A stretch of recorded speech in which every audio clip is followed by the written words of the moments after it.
Lokasi Bali. Bali adalah bagian dari Kepulauan Sunda kecil sepanjang 153 km dan selebar 112 km. Secara geografis, Bali terletak di 8 derajat 25 menit 23 detik lintang selatan dan 115 derajat 14 menit 55 detik bujur timur yang membuat beriklim tropis seperti bagian Indonesia yang lain. Luas wilayah Provinsi Bali adalah 5.636,66 km kubik atau 0,29% luas wilayah Negara Kesatuan Republik Indonesia. Secara administratif, Provinsi Bali terbagi atas 8 kabupaten, 1 kota madya, 55 kecamatan, dan 701 desa. Ibu kota Bali adalah Denpasar. Daerah Bali secara geografis terbagi menjadi 2 bagian, yaitu Bali Utara dan Bali Selatan. Selanjutnya adalah sejarah suku Bali. Asal-usul suku Bali terbagi ke dalam 3 periode atau gelombang migrasi. Gelombang pertama terjadi sebagai akibat dari persebaran penduduk yang terjadi di Nusantara selama zaman prasejarah. Gelombang kedua terjadi secara perlahan selama masa perkembangan agama Hindu di Nusantara. Gelombang ketiga merupakan gelombang terakhir yang berasal dari Jawa. Ketika Majapahit runtuh pada abad ke-15, seiring dengan islamasi yang terjadi di Jawa, sejumlah rakyat Majapahit memilih untuk melestarikan kebudayaan di Bali, sehingga membentuk sinkretisme antara kebudayaan Jawa klasik dengan tradisi asli Bali. Penduduk asli suku Bali Aga ini bermukim di pegunungan karena masyarakatnya menutup diri dari pendatang yang mereka sebut dengan Bali Hindu, yakni penduduk keturunan Majapahit. Selain itu, masyarakatnya juga menganggap bahwa daerah di pegunungan ialah tempat suci, karena daerah tersebut banyak sekali puri dan kuil yang dianggap suci oleh masyarakat Bali. Selain suku Aga yang ada di Bali, ada pula suku Bali Majapahit. Suku ini berasal dari pendatang Jawa yang sebagian besar tinggal di Pulau Bali, khususnya berada di dataran rendah. Masyarakat suku Bali ini berasal dari masyarakat Jawa pada kerajaan Majapahit yang menganut agama Hindu. Mata pencaharian dari masyarakat suku ini ialah bercocok tanam. Suku ini juga menjadi salah satu pengaruh dari sejarah suku Bali. Selanjutnya adalah bahasa Bali. Selain bahasa Indonesia dan bahasa Inggris, masyarakat Bali menggunakan bahasa Bali sebagai bahasa komunikasi antar sesama orang Bali. Bahasa Bali merupakan subkelompok dari rumpun bahasa Austronesia Barat, dipergunakan oleh sekitar 3 juta penutur. Bahasa Bali memiliki fungsi dan kedudukan yang penting dalam kehidupan masyarakat Bali, terutama pada topik-topik pembicaraan yang bersifat tradisional, seperti pembicaraan masalah adat, kebudayaan, dan agama. Bahasa Bali terdiri atas 2 dialek, 1 dialek Bali Aga atau Bali Mulai yang dituturkan oleh penduduk Bali di daerah dataran tinggi, 2 dialek Bali Dataran yang dituturkan oleh penduduk Bali yang pada umumnya berdiam di daerah dataran rendah. Bali juga memiliki aksara, di mana aksara ini dibawa oleh orang-orang India yang menganut agama Hindu ke Indonesia melalui politik perluasan koloni, perdagangan, agama, dan kebudayaan. Aksara biasa digunakan untuk menulis bahasa Bali dalam kehidupan sehari-hari, termasuk dalam menulis karya sastra. Ada 2 aksara biasa yang digunakan, yakni aksara Werastra dan aksara Swalilita. Werastra digunakan untuk menulis bahasa Bali umum, sedangkan Swalalita untuk menulis bahasa Sanskerta. Banyaknya aksara Bali tergantung dari jenisnya. Misalnya saja, aksara Werastra terdiri atas 18 buah aksara, yaitu Hana, Cara, Kadata, Sawa, Lama, Gaba, Ngapa, Jayanya. Aksara-aksara ini merupakan konsonan. Beda lagi dengan aksara Swalilita yang punya 47 aksara, terdiri dari aksara suara 14 buah dan aksara konsonan sebanyak 33 buah. Sementara aksara Wijaksara lebih rumit lagi. Aksara jenis ini punya lebih dari 60 buah aksara. Kemudian aksara Bali yang paling sulit dibaca adalah aksara Modre, karena aksara ini dilambangkan dengan gambar-gambar tertentu. Selanjutnya adalah sistem teknologi. Sistem teknologi berhubungan dengan sistem mata pencaharian. Jika mata pencaharian seorang petani, maka membutuhkan cangkul untuk menggemburkan tanah yang dibantu oleh kerbau. Tetapi sebagian masyarakat juga sudah ada yang menggunakan traktor untuk membantu menggemburkan tanah. Selanjutnya, jika sistem mata pencahariannya sebagai nelayan, maka dibutuhkan jala ikan, perahu, dan juga keranjang untuk hasil penangkapan ikan. Berikut merupakan video mata pencaharian masyarakat Bali dengan berbagai jenis sistem teknologi.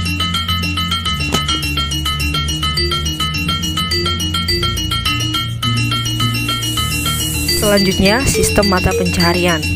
Mata pencaharian utama orang Bali berpusat pada pertanian padi di sawah.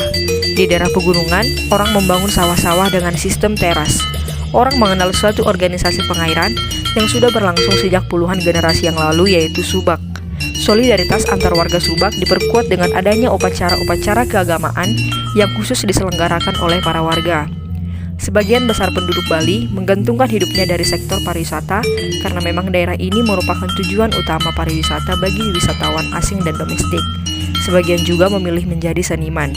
Jenis mata pencaharian pedesaan lain juga berkembang dengan baik, seperti pemeliharaan ternak sapi, kerbau, ayam, itik, kambing, dan sebagainya.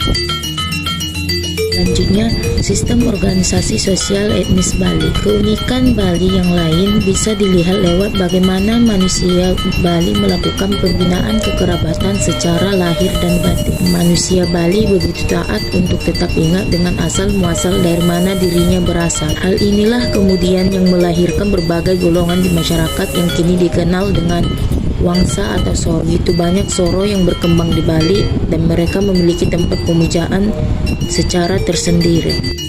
Sistem pengetahuan masyarakat Bali bersumber dari agama Hindu dan budaya India melalui media bahasa Sanskerta dan Jawa kuno.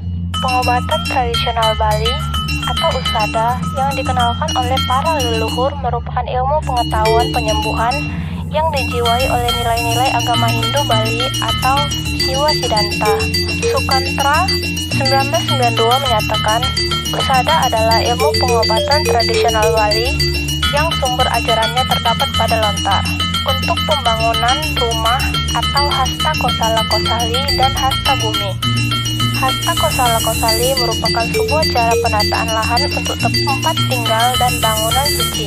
Penataan bangunan biasanya menggunakan anatomi tubuh manusia. Musti adalah ukuran atau dimensi untuk ukuran tangan mengepal dengan ibu jari yang menghadap ke atas. Hasta adalah ukuran sejengkal jarak tangan manusia dewasa dari pergelangan tengah tangan sampai ujung jari tengah tangan yang terbuka. Sedangkan depa adalah ukuran yang dipakai antara dua bentang tangan yang dilentangkan dari kiri ke kanan. Konsep penataan rumah di Bali juga didasarkan oleh Buana Agung atau makrokosmos dan Buana Alit atau mikrokosmos. Baik, saya akan menjelaskan tentang sistem kesenian Bali. Yang pertama itu tari kecak. Tari kecak ini ditampilkan oleh puluhan penari laki-laki yang membentuk lingkaran dan gerakan tangan mengarah ke atas. Tujuannya dibuatnya tari kecak ini yaitu untuk membentuk komunikasi dengan Tuhan dan roh-roh leluhur dalam menyampaikan sebuah harapan. Yang kedua itu wayang kulit Bali. Wayang kulit Bali ini merupakan kesenian yang ada di banyak daerah di Indonesia. Dan wayang kulit ini digelar dengan dua tema. Yang pertama yaitu ada hiburan banyolan dan komedi lucu. Yang keempat itu tari arja. Tari arja Bali merupakan pertunjukan drama tari yang masih sangat digemari oleh masyarakat Bali. Tari arja menggunakan dialog yang ditumpangkan secara mencapat, seperti puisi yang berbahasa Bali atau juga bisa bahasa kuno. Yang keempat itu ada tari bondres. Berbeda dengan tari arja yang bercerita tentang Panji yang dekat dengan sejarah, tari bondres justru menceritakan sketsa komedi tradisional yang menggelitik perut penontonnya. Eksistensi kesenian tradisional khas Bali ini masih terbukti hingga kini dengan adanya grup bondres ternama di Bali.